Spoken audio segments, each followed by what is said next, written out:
Hi guys, आज जो हम वीडियो बनाने वाले हैं वो कुरान से रिलेटेड है। दी होली कुरान आप लोगों को पता ही है, मुस्लिम है, हिंदू है, चाहे वो किसी भी धर्म से बिलोंग करता है, everyone knows the Quran.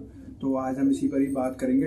Topic का नाम है top 10 scientific miracles of Quran proved recently. Quran के एक ऐसे 10 चमत्कार जो कि साइंस ने खुद साबित किए हैं कुछ टाइम पहले। रिसेंटली ऐसा कुछ लिखा हुआ है इसके ऊपर। तब से हमने वीडियोस बनाना स्टार्ट किया। बहुत भाइयों के कमेंट्स आए कि भाई कुरान से रिलेटेड, कुरान के चमत्कारों पे एक वीडियो बनाओ जो कि टॉप 10 साइंटिफिक है। एक टॉप 9 भी करके था, तो शायद उस पर हमने रिएक्शन बनाया था, बहुत पहले बनाया था, लेकिन अब ये टॉप 10 है। तो आज हम इस पर ही रिएक्शन कर रहे हैं। होपफुली आप लोगों को इस वीडियो का वेट हो। बहुत भाइयों ने इसके लिए कॉमेंट किया था और हमको भी बहुत ज्यादा एकदम एक्साइटमेंट था कि हम भी जाने के कुरान के ऐसे कौन से चमत्कार हैं जो कि कुरान को इतना ज्यादा माना जाता है, इतना ज्यादा फॉलो करी जाती है उसकी बातें। तो कुछ तो अच्छी चीज होगी उसके अंदर जो कि आज हमको क्लियर हो जाएगी, बहुत भाइयों को क्लियर हो जाएगी। ऐसा नहीं है कि video this only for Muslim person. आप अगर नॉन मुस्लिम है तो आप भी देख सकते हैं, आपको नॉलेज ही गेन करने को मिलेगी। तो गाइज एक बार फिर स्वागत है भाइयों का चैनल रिएक्शन बाबा में। मेरा नाम है राम और ये है दीक्षा। तो उम्मीद करता हूँ आप लोगों को वीडियो अच्छी लगे तो प्लीज इस वीडियो को एक लाइक करें, और आप चाहते हैं आपको ऐसे रिएक्शन वीडियो मिलते रहे तो प्लीज चैनल को सब्सक्राइब करें। आज के रिएक्शन हम स्टार्ट कर लेते हैं बिना किसी देरी के। Let's play guys. अल्लाह के नाम से शुरू। अस्सलामुअलैकुम दोस्तों, मैं हूं अली रजा और आप देख रहे हैं AR नॉलेज को भी। दोस्तों, इंसान कुर्राए ज़मीन पर कदम रखते ही फितरत को समझने, उसकी बनावट और राजों को जानने की जस्तजू में लग गया, और उसने कायनात में ऐसी निशानियां देखी जिसने उसे सोचने पर मजबूर कर दिया कि इस दुनिया पर इंसान की शुरुआत कैसे हुई। आज की वीडियो में हम कुरान के 10 ऐसे मोजज़ात का जिक्र करेंगे जिसे साइंस ने खुद साबित किया है। नंबर 1, ओरिजिन ऑफ लाइफ, ज़िंदगी की शुरुआत। हम सब जानते हैं कि पानी हमारी ज़िंदगी का एक अहम हिस्सा है। इसी मौजू पर कुरान की सूरह अंबिया में यूँ इरशाद होता है, और हमने हर जानदार चीज़ पानी से बनाई, तो क्या वो ईमान न लाएंगे। आज हमें साइंस बताती है कि ज़मीन पर रहने वाली मखलूक़ात के सेल्स पानी से बने हुए हैं। मसलन किसी भी इंसान के सेल्स को अगर स्टडी किया जाए तो वो 70% पानी से बना हुआ होता है, और इसकी तस्दीक माइक्रोस्कोप के आविष्कार के बाद ही हो पाई है, जिसका आविष्कार 12वीं सदी में हुआ। लेकिन कुरान ने 1400 साल पहले ही बता दिया कि ज़िंदगी की शुरुआत कैसे हुई। नंबर 2, लोहा, जो कि ज़मीन पर मुख्तलिफ सूरतों में पाया जाता है, मगर ये ज़मीन की धातु नहीं है, बल्कि ये आसमान से यहाँ आया है। ये अपने आप में चौंका देने वाली बात है, मगर ये हकीकत है। साइंस ने एक खोज निकाला है कि अरबों साल पहले कुछ सितारे धमाके से फटे, और ये मेटेरॉइड्स यानी बड़े बड़े पत्थरों के ज़रिए ये लोहा हमारी ज़मीन पर आया, जिसका जिक्र हमें 1400 साल पहले कुरान की सूरह हदीद में यूँ मिलता है। और हमने लोहे को ज़बरदस्त ताकत देकर उतारा ताकि इंसान इसका फ़ायदा उठा सके। नंबर 3, आसमान हमारी हिफाजत करता है। ज़मीन को सूरज की अल्ट्रावायलेट शुआओं से बचाने के लिए आसमान एक अहम किरदार अदा करता है। अगर आसमान नहीं होता तो सूरज की रेडिएशन ज़मीन पर ज़िंदगी को जलाकर ख़त्म कर चुकी होती। आसमान ज़मीन के चारों ओर लिपटे हुए कंबल की तरह है, जो ज़मीन को जमा देने वाली ठंड से बचाए रखता है। सही बात है। आसमान के ऊपर का टेम्परेचर -270 सेंटीग्रेड होता है, यानी ये ठंड ज़मीन पर ज़िंदगी को जमाकर ख़त्म कर सकती है, मगर आसमान हमें सूरज की अल्ट्रावायलेट शुआएं और शदीद जमा देने वाली ठंड दोनों से ही महफूज रखता है। कुरान में अल्लाह आसमान का जिक्र करते हुए फरमाता है, और हमने आसमान को एक महफूज छत बनाया, और वो लोग उसकी निशानियों से मुंह फेर लेते हैं।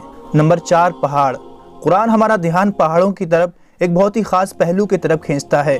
कुरान की सूरह नबा में यूँ इरशाद होता है कि हमने ज़मीन को आराम करने वाली जगह नहीं बनाया और पहाड़ों को मेखे। कुरान का मफहूम है कि पहाड़ों की जड़ें ज़मीन के बहुत अंदर तक दबी हुई हैं, और इसकी तस्दीक जियोफिज़िक्स फ्रैंक प्रेंस की लिखी हुई किताब दी अर्थ में मिलती है कि पहाड़ असल में एक खूंटे की तरह होते हैं। वो जितना ज़मीन के ऊपर होते हैं उससे कहीं ज़्यादा वो ज़मीन के नीचे होते हैं, जिसकी एक मिसाल माउंट एवरेस्ट, जो कि दुनिया की सबसे ऊंची चोटी है, जिसके ज़मीन के ऊपर की ऊंचाई 9 किलोमीटर है, जबकि इसके ज़मीन के अंदर की गहराई 125 किलोमीटर के करीब है। और इसका पता 20वीं सदी की शुरुआत में प्लेट टेक्टोनिक की तकनीक के बाद ही मुमकिन हो पाया है। नंबर 5, कायनात का फैलना।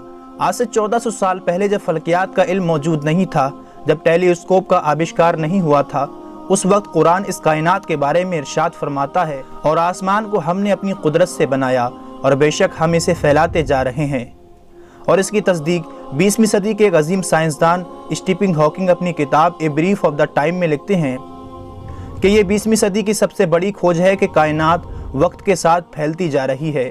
हैरान करने वाली दोस्तों बात यह है कि इसका जिक्र कुरान में टेलीस्कोप के ईजाद से 1400 साल पहले ही हो चुका है। नंबर 6, सूरज का घूमना। दोस्तों साइंसदान पहले ये समझते थे कि सूरज एक जगह पर ठहरा हुआ है और ये कोई गर्दिश नहीं करता। 1512 में एक साइंसदान निकोलस कोपरनिकस ने अपना एक नजरिया पेश किया कि जमीन के गोल चांद और सैयारे चक्कर नहीं लगा रहे, बल्कि सूरज के गोल चांद और बाकी सैयारे चक्कर लगा रहे हैं और सूरज अपनी जगह पर ही ठहरा हुआ है। एक जमाने तक साइंसदानों का ये अकीदा रहा। फिर सन 1609 में एक जर्मन साइंसदान जोहन्स केपलर, उन्होंने अपनी किताब में लिखा कि सिर्फ सैयारे सूरज के गोल घूम नहीं रहे, बल्कि जमीन, चांद और सैयारे सूरज के गोल घूमने के अलावा अपने महवर पर गर्दिश कर रहे हैं और बाकी सैयारों की तरह सूरज को अपने अक्स पर एक चक्कर लगाने में 25 दिन लग जाते हैं। कुरान में इस बात का जिक्र कुछ यूं मिलता है, और वही है जिसने रात और दिन और सूरज और चांद को पैदा किया और सब एक घेरे में तैर रहे हैं। एक ज़माने तक दोस्तों फल्कियाती साइंसदानों के मुताबिक कुरान के इस दावे को गलत समझा जा रहा होता, लेकिन आज हम जानते हैं कि कुरान का सूरज की गर्दिश के मुताबिक ये दावा आज की साइंस बिल्कुल सच साबित करती है। नंबर 7, समुद्र। कुरान की सूरह नूर में अल्लाह इरशाद फरमाता है, जैसे किसी गहरे समंदर में अंधेरे हों जिसको ऊपर से एक लहर ने ढांप लिया हो, उस लहर पर एक और लहर हो, फिर उस दूसरी लहर पर बादल हों।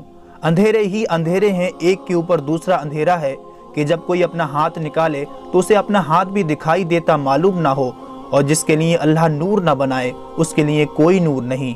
आमतौर पर दोस्तों ये समझा जाता है कि लहरें समंदर की ऊपरी सतह पर चलती हैं, जबकि साइंस ये तस्दीक कर चुकी है कि लहरें समंदर के ऊपरी सतह पर ही नहीं बल्कि नीचे भी होती हैं। ये लहरें इंसान को आम आँख से दिखाई नहीं दे सकती, बल्कि इनको सिर्फ खास टेक्नोलॉजी के जरिए ही देखा जा सकता है। कुरान में समंदर के ऊपर चलने वाली लहरें और उसके ऊपर बादलों के बारे में जिक्र हुआ है। कुरान की ये बात सिर्फ इसीलिए काबिल तारीफ नहीं है कि वो समंदर के अंदरूनी लहरों के बारे में जिक्र करता है, बल्कि इसलिए भी है कि ये समंदर की गहराई के अंधेरे को भी जिक्र करता है। आज के दौर में इंसान ज्यादा से ज्यादा बिना कोई ऑक्सीजन यूज किए 70 मीटर की गहराई तक ही जा सकता है। वहाँ पर कुछ रोशनी जरूर मालूम होती है, मगर हम बात करते हैं 1000 मीटर गहराई की तो वहाँ बिल्कुल अंधेरा है। और इसी बात को अल्लाह ने कुरान में जिक्र किया, जिसका साइंस को पता आज चला है। मगर कुरान में समंदर के अंदर लहरें और उसके नीचे अंधेरे की बात 1400 साल पहले ही मौजूद है। नंबर 8, झूठ बोलना और हमारी दिमाग की हरकत। दोस्तों हुजूर सल्लल्लाहु अलैहि वसल्लम के दौर में एक आयत को अबू जहल के ऊपर उतारा गया, क्योंकि अबू जहल बार बार झूठ बोला करता था। इसके बारे में अल्लाह सूरह अल अलक में यूं इरशाद फरमाता है, अगर वो बाज ना आया तो हम ज़रूर पेशानी के बाल पकड़कर खींचेंगे, वो पेशानी जो झूठी खताकार है। इस आयत में दोस्तों दिमाग के सामने वाले हिस्से को झूठा और खताकार करार दिया है। यह आयत 2 वजह से बड़ी खास है। पहली ये कि हमारे दिमाग के सामने वाला हिस्सा ही हमारी सोची समझी हरकतों का जिम्मेदार होता है, जिसे फ्रंटल लोब के नाम से जाना जाता है। दूसरा ये कि फ्रंटल लोब ही दिमाग के झूठ बोलने वाले काम को कंट्रोल करता है। आज के दौर में की गई कई रिसर्चों से ये साबित हो चुका है कि दिमाग के आगे वाला हिस्सा ही हमारी हरकतों और झूठ बोलने का जिम्मेदार होता है।